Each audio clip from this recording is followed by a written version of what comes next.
sumala sa study, ang pinakadako og nagasto nga kwarta mao po'y pinakadakog tsansa nga magbulag. Hala, unsa man ang mga kapaglaom, ngano man na, dili ta magpalabi upang anak kundi ta makapaedukar sa ato ang mga anak. Dili ta palabing anak kung dili ta makapakaon sa atong mga anak. Dili ta kahatag nilang maayo nga ugma ug dili kita makahimo og maayo nga pagtudlo, pagdisiplina kanila kay dili sila mahimong productive sa ilang kinabuhi.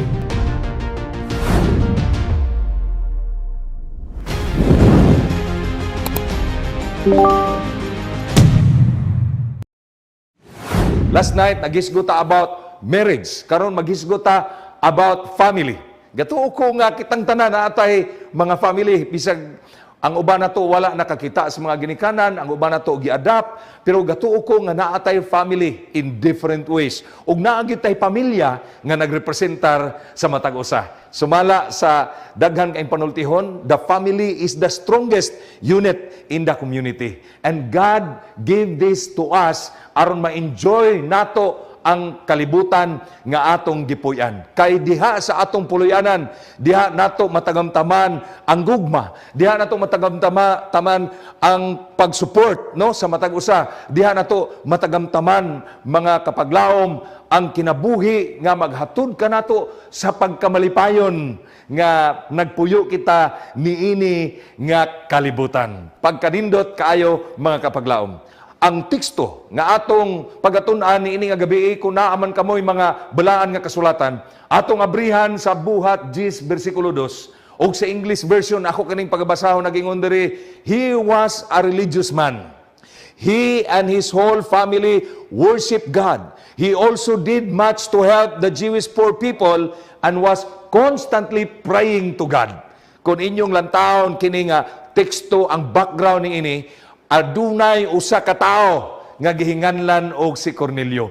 Og si Cornelio og ang iyang tibuok pulianan, dili sila magtotoo og Dios. Apan niabot ang panahon nga nakadungog sila ni Jesus og naabot ang panahon nga iyang giduol si Jesus kay niduol diha sa ilang pulianan og siya nangayo gayod og usa gayod katabang aron ang iyang pulianan makabaton sa kaluwasan. Ug mao hinungdan nga gidungog sa Dios ang iyang pagampo. Sumala sa Buhat 10 bersikulo 34, kini nga kamatuoran sa kinabuhi ni Cornelio ang iyang pamilya, kini nagpakita nga ang Dios walay pinalabi. Bisan kinsa nga magasunod kaniya, magatawag kaniya, magaduol kaniya, bisan kinsa nga puloy-anan nga musampit siya ngalan, siya gayod mga kapaglaom mo adto kanato, makigsalo kanato, manuktok siya sa ato ang pultahan. Kung ato siyang ablihan, siya gayod muuban kanato ug siya gayod makiguban sa tibuok nato nga kinabuhi. Pagkanindot mga kapaglaom kining saad sa Dios. Ug kini nga teksto mao ni ang ato karon nga sentro sa atong pagtuon. And out of this text adunay mga principle nga atong makuha, nga atong tun-an aron madugangan mga kapaglaom ang atong pagtuo ug pagsalig ug ang atong puloy-anan musamot pa kamalipayon while waiting sa atong buhi nga Dios sa pagbalik niini nga kalibutan. Principle number 1, nag-ingon, start the family with God's blessing. Sugdi gyud ang pulianan sa pag-umol diha sa panalangin sa Ginoo. Ayaw gyud mga kapaglaom og pagsugod og pulianan without the blessing of God, without the blessing of our family. There are many stories nga atong madungog nga naay mga tao nga wala na sila usahay ga after sa blessing ni ana. Mag-ipon lang sila, dili kana maoy usa kayo gayod ka maayo nga pagsugod sa pulianan. Kung gusto ka marang-arang ang imong pulianan, always start building this family with God's blessing. Kumuadto ka sa internet, mga kapaglaom, makita nimo kung kinsay pinakadakog gasto sa kasal. Og akong nadiskubrihan, kini si Vanessa og si Bathia, ang ilang kasal kabalo ba mo pilay gasto? Dollars pa gyud. $78 million. Pagkadako na. I-times 50 kuno na sa dollar mga kapaglaom o mga higala o mga kaigsunan. Pirti na nadako sa kwarta. Mauna kadako ang ilang gigasto sa ilang kaminyoon. Ang akong kasal murag sinsilyo ra, wa ra ka kakusi bisan gamay anak kay gamay ra kayo ang gasto sa atong kasal kay wa tay daghang mga kwarta, pero naay mga tao nga maggasto sila daghang kwarta kay naa sila hunahuna nga damor nga dako ang atong kwarta nga gigasto sa atong kasal, damor nga dako kuno atong gugma ug damor kuno nga dako kayo ang possibility nga ang kaminyoon magmalampuson. Mao po na'y hunahuna sa kadaghanan mga kapaglaom. Na ay mga couple nga nagpakasal dinha sa eroplano. Daghan kayong mga stories ana, pakasal sa eroplano, balag asa. Grabe ang atong panahon karon, daghan na kayong mga estilo sa kasal na ay sa eroplano. Kining duha pod ka couple, lahi po sila kay mga skydivers man ni sila. Gikasal pod sila diha sa hangin. Nangambak sila mga kapaglaom. Pag-ambak nila dito, galutaw-lutaw sila. Hasta ang pastor or pari ba kay kakasal, apil dito gambak. Agoy, mga kapaglaom. O ako'y pastor, ana, mga kapaglaom, ambot lang, unsaon ka, no? Unsaon ka? Tingali sila, nagdala po sila, pastor nga kanang skydiver po. Nga ang ilang kasal, mahimo, ragyod, dinha sa hangin. Inyo na nakita dinha sa hulagway, mga kapaglaom. Dili lang ka na. Naapoy mga tao nga ang ilang kasal, ilang gihimo dito sa ilalom sa tubig. Pastilan. Isda raman tayo magpuyo diha sa tubig. Pero ang magtiayon, naa sila'y mga creativity. Ang uban nila dito magpakasal sa ilalom sa tubig. Agoy, ang pastor magdala po na og kanang oxygen baka. Ang pastor po mag-snorkel po. Pagkabibo nga kasal, ang maninoy-maninay. Dito po, musalom po mga kapaglaom. Ampot, og napabakahay flower girl. Napabakahay mga bridesmaid. Posible naag hapon. Og ni ay duha ka couple nga nagpakasal sila diha sa pangpang kay mga kuan man ni sila climber. Og sa ato pa, nagpakasal sa cliffhanger. Perting taasas pangpang. Ug di na tingali kaganahan si mong asawa human sa kasal, imong itulod or ang bana ba kay yan na lang pong itulod. Ang asawa itulod niya yung bana kay pirti man yung laloma. Og diha masipyat lang gamay ang tiil, hagbong. Pero tungod kay naay mga tao nga gahunahuna sila nga mas maayo ang kasal unique, ang maayo ang kasal creative, na anadaghan lang mga panghunahuna og unsay mahitabo mga kapaglaom. Naay mga disadvantage mga kapaglaom. Ang nindot ra gyud unta simple wedding, kanang simple ra nga kasal, dili na nang padaghanay pa og kwarta kay sumala sa study. Ang pinakadako og nagasto nga kwarta mao po'y pinakadakog tsansa nga magbulag. Unsa man na mga kapaglaom, mao na sa study.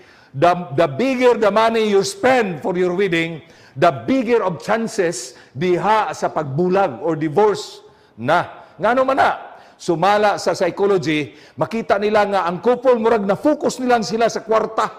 Unya nahurot na lang ang ilang kwarta dito, wala na hinuon sila naandam sa ilang puluyanan. Mas maayo di ay mga kapaglaom nga simple lang ang atong kasal mga kapaglaom. Ang importante sa kaminyon, nagkita diya sa Matthew 6:33, unahon lang gyud ang Dios. Seek ye first the kingdom of God and His righteousness, and all these things shall be added unto you. Sa diha nga kita magsugod sa bisan unsang butang, labi na gyud sa pagminyo, unahon gyud natong Ginoo. So never got married mga kapaglaom sa usa ka tawo nga dili Dios nun.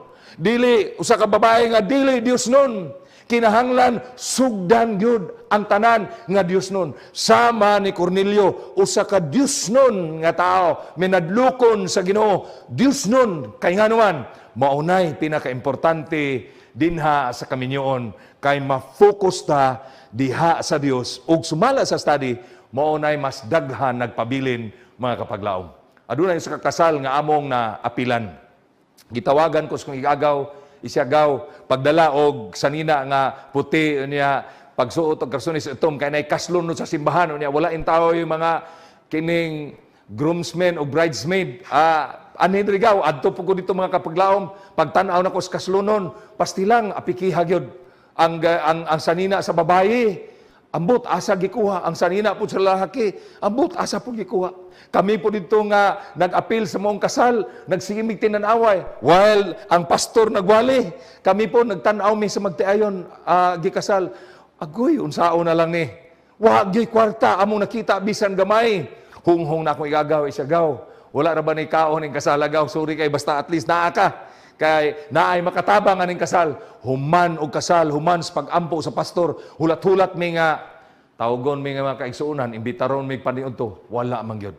Kay niingon ang bana og ang mga ginikanan, wa gid sila po'y pamahaw gani kay gikan pa sila sa bukid, nag-hike mga kapaglaom, unya naabot dito sa church, kaslunon ang babae gani nisulti na nga kakuyapon. Busa kami sa akong mga amigo ug mga parente, nagsabot-sabot mi ug nag-amot mi mga kapaglaom. Sa una lisod pag yung kay ng kwarta na to i-produce pero gaamot mi og gidala na mo sila dito sa karinderya. Humani adto mga kapaglaom, miuli sila og pagkaugma sa buntag nakadungog na pud mig istorya nga nagbulag ang magtiayon ko pastilang paita. Nganong nagbulag unsa may nahitabo? Di ay pagkagabi mga kapaglaom, ang asawa wa man gyud masultihi nga kanang minyo di ay naay apil labing-labing ana. Wa kabalo ang asawa sa diha ang bana nga mugunit sa asawa. Uy, mas babae, masuko mang babae. May siya, uy, hilas-hilas man ka, uy. Unya ang bana kay mo-aksyon namang yung gakos, mo-aksyon na magtanday. Ang asawa mga kapaglaom kuno sumala sa sugilanon. Perting hadlo ka. Nakaingon na siya nga unsa iyang bana bastos na nya nadugay. Mura magyug halugo na gyud sa siyang bana. Mura na magyud sa gripon iyang paminaw. Nidagan ang babae mga kapaglaom, niambak sa bintana. Sunod pud ang bana gadalag suga. Ug unya gadala pod og kanang sundang kay taga-bukid magdala man gyud sundang. Niabot ang babae dito sa Puloy-anan sa iyang ginikanan ug nangay panabang kay patyon daw siya sa bana kay gidalag sundang. Gipangutana ang bana, wala man nagdala kog sundang kay mao man gid magdala niya. Nidagan man siya. Nganong nidagan man? Istorya-istorya mga kapaglaom og ang inahan may explain sa maong babae. Og mga kapaglaom, bisan katong kasala, way kwarta-kwarta, bisan urag naay sinugdanan nga dili maayo, pero sila nagpakasal diha sa iglesia, og sila gyud naggusto nga ang pastor may mahatag ng blessing, uban sa Ginoo. Oy, karon mga kapaglaom, 8 na kabuk ang ilang anak. Og ang ilang mga anak, mga kapaglaom, halos na tanan mga profesional, og malampuson ang ilang kaminyaon. Dili na kinahanglan nga daghan pa kitag kwarta.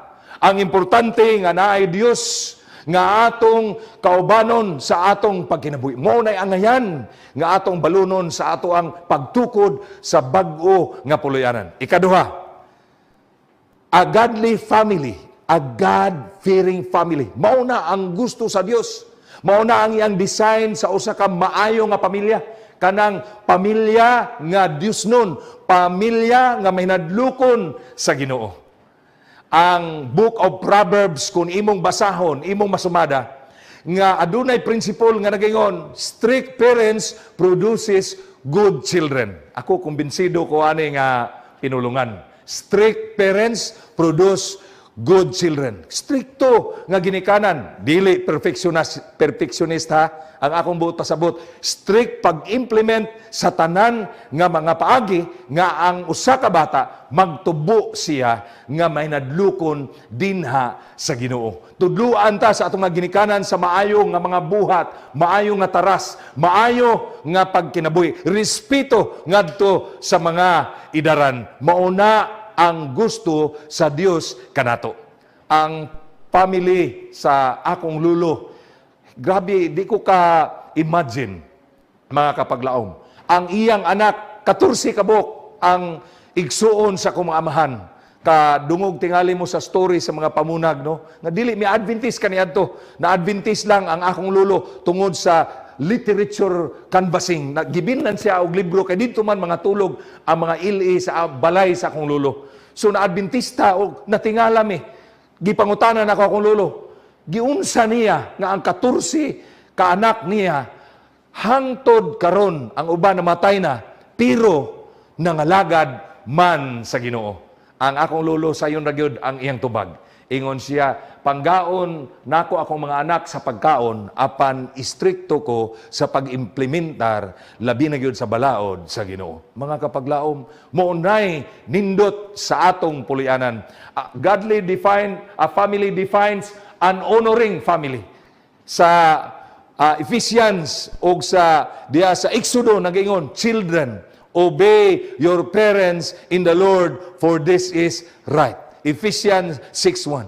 Ang sa Exodo 20 nagingon po diya, honor your father and your mother, which is the first commandment, with promise that it may be well with you and you will live long on the earth. Mauna ang design sa Dios sa usa ka maayo nga pulianan. Obedient ang mga bata, matuon ang mga bata, dili gyud magsupak-supak sa mga ginikanan, musunod sa tambag sa mga ginikanan, kaya ang atong ginikanan representante sa atong ginikanan nga tuwa gayud sa langit. Sunod, a godly family defines a loving family. Usa ka mapinanggaon nga pamilya. 1 John 4:20 nagingon, those who say I love God and hate their brothers or sisters are liars. After all, those who don't love their brothers or sisters whom they have seen can hardly love God whom they have not seen.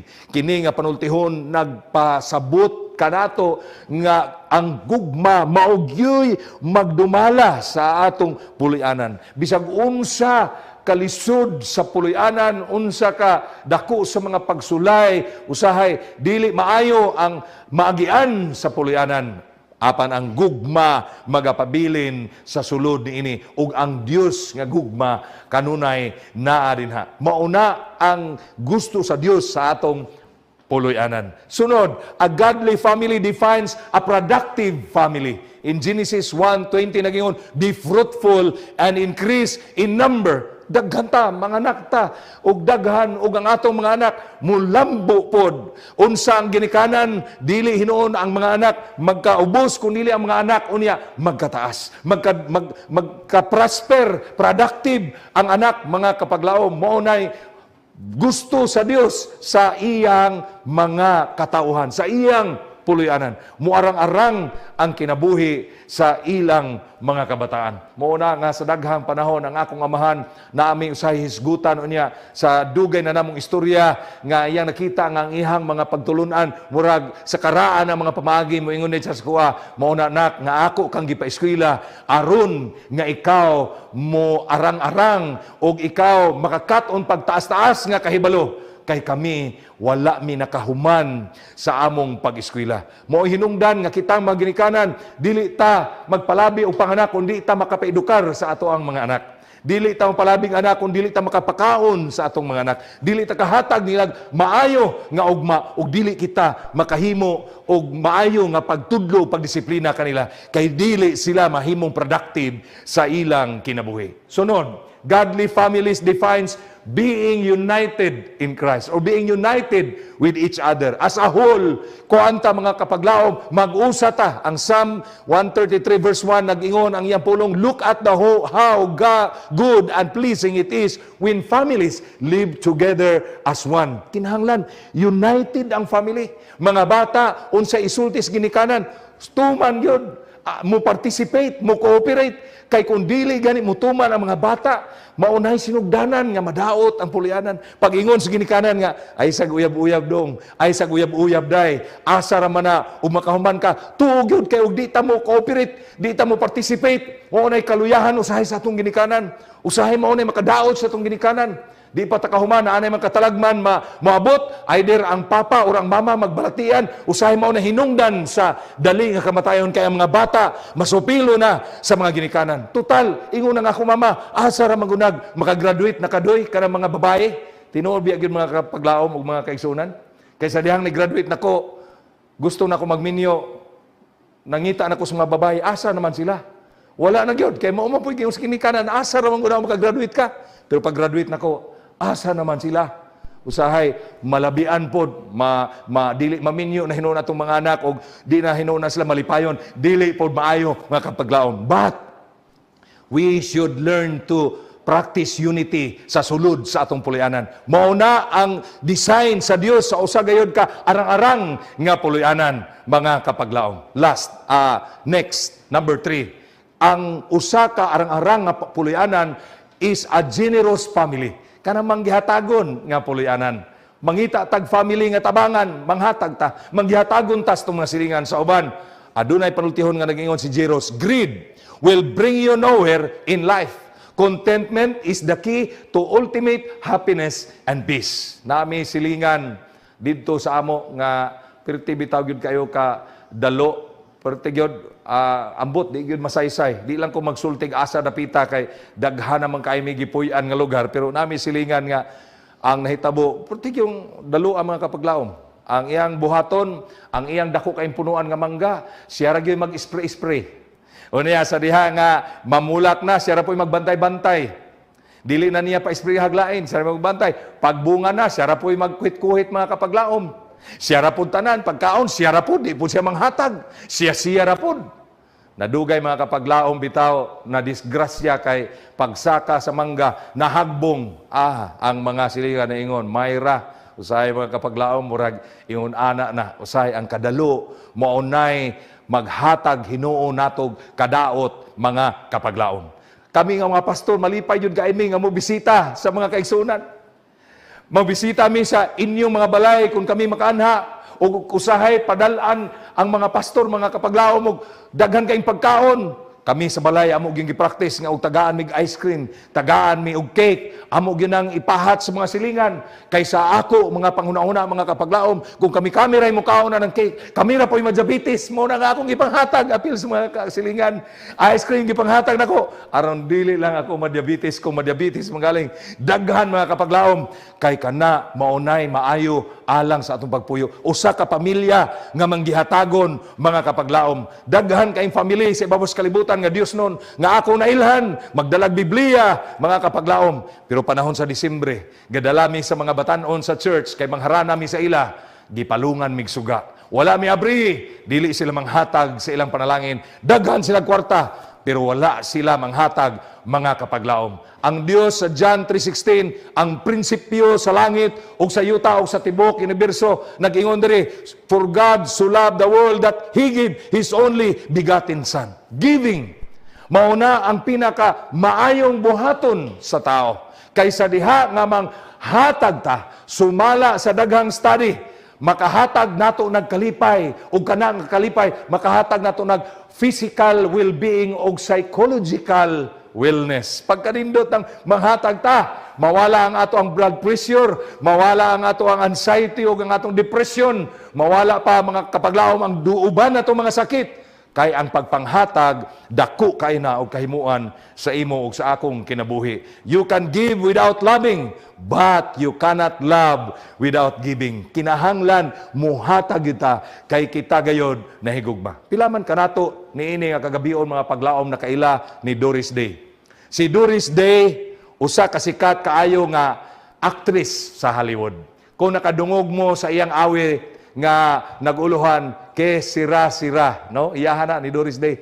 Whatever will be, will be. Mao na nga kanta ang gisikatan ni Doris Day sa 1960s ug 1970s. Anyway, dugay na kaayo mga kapaglaom. Pero naa siya'y experience sa iyang kinabuhi nga akong ipahat niyo. Sa dihang sikat kay si Doris Day, ang iyang edad 47 years old or 45 to 47 years old.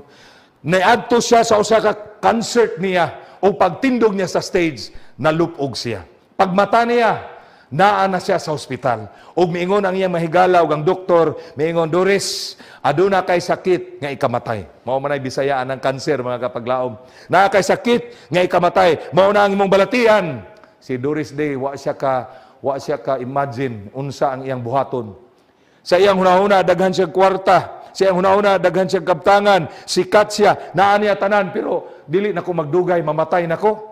Wa siya kahibaloon sa iyang buhaton, wa siya kasabot kung unsa gayon ang iyang buhaton. Migawas siya sa ospital, milakaw siya, miadto siya sa ngit-ngit nga dapit. Naglingkod siya dito. Ug samtang naglingkod siya dito, adunay usa ka beggar kanang tawo nga manggiluyon, kabus o kanang magpakilimos, mitindog og miduol niya og mihatag og duha ka pandisal. Gitunol kang Doris Day, nihangad si Doris Day sa maong tawo og miingon ang tawo, para na po ninimo, imuha na ni, kauna ni, kay basig gigutom ka. Ako human akong kaon, o niya ikaw, gitanaw na ko nga, luya ka, kauna ni. Dili masaysay ni Doris Day ang iyang gibati, nakaingon siya, how come? Ako nga pinakadato nga tao, wa nakapanghatag, pero here comes a beggar. Iyang gitunol ang duha ka tinapay ug miingon si Doris Day, imuha na lang na sir kay imo pa nang kinahanglanon. Pero niingon ang bigar, ayaw, imuha ni kay busog naman ko. Igo na tong para nako putong duha, imuha po ning duha. Misiga ang naong ni Doris Day ug nangutana siya sa bigar, naa ba kay sakit, naa ba kay kanser, naa ba kay balatian? Ug miingon ang maong tiguwang, ingon siya, wala ko kaila ni ana, ang ako lang nahibaw-an. Niingon siya kang Doris Day nga ako usa ka bigar pero makahatag ko para nimo kay sobra pod ang panalangin sa Ginoo kanako. Mga kapaglaom, di na kinahanglan nga madato pa ta, usa pa ta manghatag. Bisan unsa ang atong estado makapanghatag ta kun manghatag yun ta. Mauna ang gusto sa Dios kanimo o kanako. Og tungod niya na si Doris Day na abri ang panghunahuna. Sa diha nga miuli siya didto sa ila, nagsugod na dayon siya og apil sa usa ka foundation sa pagtabang sa daghang mga kabus, pagtabang sa environment ug sumala sa history. Namatay si Doris Day niadto ra gyung 2019 sa edad mga kapaglaom og 97. Busa adunay panultihon nga nagingon, if there is a magic pill for happiness and longevity, we may have found it, and that is giving, kanang pagpanghatag mga kapaglaom. Ikaapat, ang gusto sa Dios sa atong pulianan mao nga ang atong kapulianan himsog, strong family in the Lord. Himsog. Dili ang pamilya kinahanglan luya. Dili kinahanglan ang pamilya wala kayo'y foundation diha sa Ginoo. Gusto sa Dios nga atong pamilya ligon aron malikayan kanang gitawag nato mga kapaglaom og broken families. Kay ang broken families will lead to broken lives. Salamat na lang ta nga wa gyud gipirmahan ang kining gitawag nato annulment of marriage diri sa Philippines tungod kay nakita sa atong mga pangulo nga ang luoy ang mga anak, kaya nga ang babae mangita maglaing bana, ang bana po mangita maglaing asawa, ang anak kamusta? Wala gyud gipirmahan. Pero mga kapaglaom, bisag unsa kadako sa pagsulay moabot sa pamilya, gugma gyud ang lintunganay nga magpailawom aron dili mabungkag ang pulianay. Naay panultihon nga nagasulti, we argue, we fight, we even stop talking to each other at times, but in the end family is family. The love will always be there. Ang gugma kanunay gyud naa dinha. Moabot ang times nga ang bana o ang asawa magdaot. Dili gyud balalim kung ang atong pamilya na anay usa ka membro magdaot. Kung naa gani mga membro magdaot, usa maapektahan ang tibuok pamilya. Maapektahan ang bana, maapektahan ang asawa, maapektahan ang mga anak. Busa ang Dios nagingon gyud. Finally, be strong in the Lord and in a mighty power. Ephesians 6:10. Healthy lifestyle, healthy relationship kay ang atong pulianan gikinahanglan nga ligon kay ang yawa maningkamot sa pagbungkag sa atong pulianan. Ang ikalima, katapusan mga kapaglaom. Nag-ingon diri, ang gusto sa Dios sa atong pulianan mao nga usa ka pulianan nga maampuon og kanunay magampo. Si Mother Teresa nag-ingon, the family that prays together stays together. And if they stay together, they will love one another as God has loved each one of them. And works of love are always works of peace. Morning and evening prayer kinahanglan na sa pulianan to welcome Jesus Christ, the creator of the universe and the founder of love, ug siya gayud ang magumol sa atong pulianan. Kay kung naa si Kristo sa atong ginabuhi ug sa atong pulianan, dili kita mabalisa. Ang kaayo atong mabatunan og kadagaya og panalangin. Adunay duha ka couple, nakapalit sila usa ka gwapo kay nga yuta og sa iyang yuta nga napalit. Adunay false. Dayon nagngita sila engineer kay gusto nila buhatan og balay kadtong waterfalls nga ilang napalit. Og nakakita sila engineer gibuhatag design og miingon ang couple, sige, gwapo ni nga design buhatan ni kay within 2 years mobalik mi dinhi og tan-awon namo kung unsa na ang kahimtang sa balay nga among gipabuhat. Mga kapaglaom, after 2 years, mibalik ang magtiayon o pagtanaw nila sa balay nga gipabuhat nila sa engineer, nisiga ang ilang mata. Tungod kay gatuo sila nga ang engineer magbuhat og balay, dito gyud ihagbong ang falls, dito gyud butang ang balay. O nagunahuna sila nga ang balay nga buhaton sa engineer, dito gayud sa kilid sa falls, aron nindo tan-awon ang ilang balay. Apan paglantaw nila sa balay, nangangha sila, wa sila'y nalitok bisan gamay. Kay perting gwapuha ang balay, tanahon, ug ang balay, mga kapaglaom, perting yun kaayong plastara.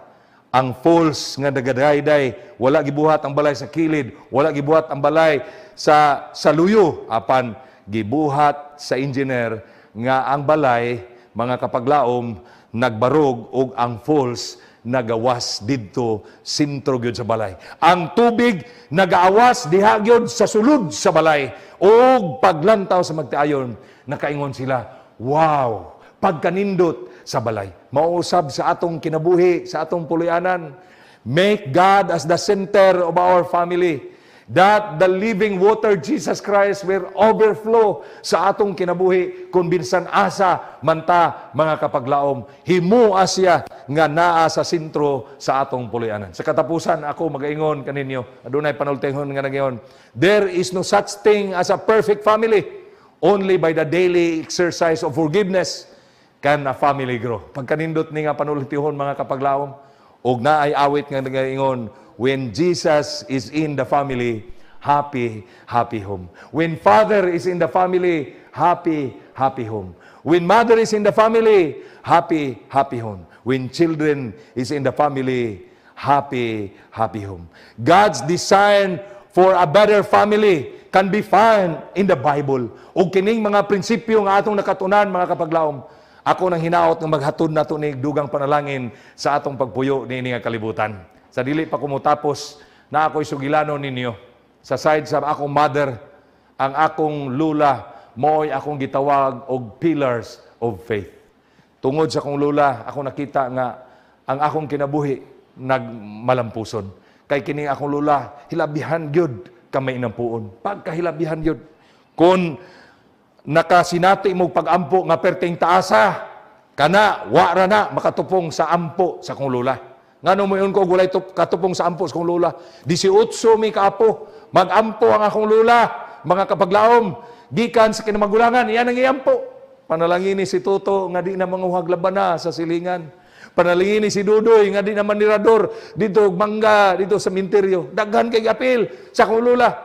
Unya na time, mga kapaglaom, nga mag-ampo mi, bibo kay sangatan 18, iyahaman ang isa-isa ang pag-ampo gikan sa kinamagulangan. Pagsugod og ampo sa mong lula, kami din mo hinahinimig padahili, mga kapaglaom, atras mi, dayon pagkahuman, magdula din mi dito. Nami agaw nga waray saktog buot.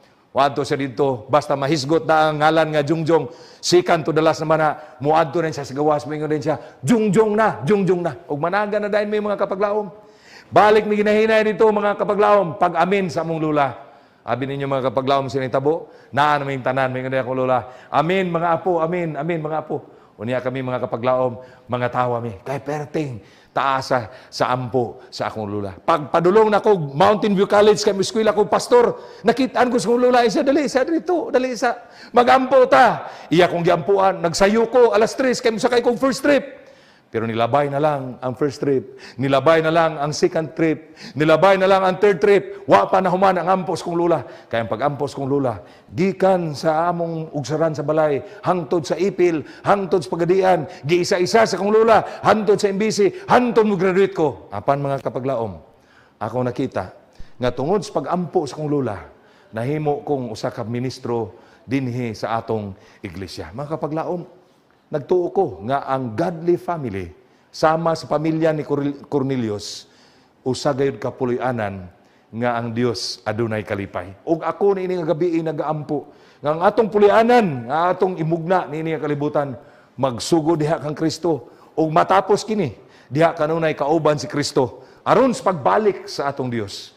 Walay usa nga membro sa atong pulianan mabilin kun dili kitang tanan makabato ni anang langit nga walay katapusan.